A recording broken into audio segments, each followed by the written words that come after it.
If you have a 7DCL750 Getrag transmission in your vehicle and you see liquid pooling up on this stub right here, this is the lowest point of your differential cover. All right, this is a little steel plug. This does not leak. Any leakage that you see from here is going to likely be from this gasket right here on your differential cover failing. This is on the passenger side of the car. It is directly behind the SAP, and it covers the differential casing. You do not need to drop the transmission to get this out and replace that gasket. All right, you got to take off your passenger side wheel, rear wheel.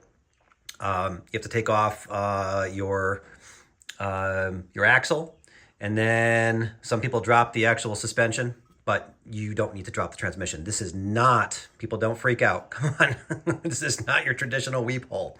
All right, you don't need to drop the entire transmission and spend $20,000 for a rebuild.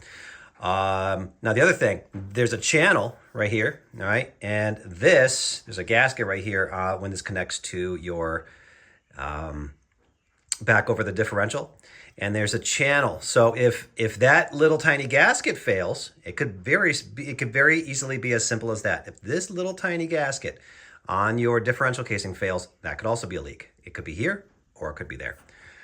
Those are the likely culprits. Yeah, not your weep hole leak, all right? I want to make that very clear.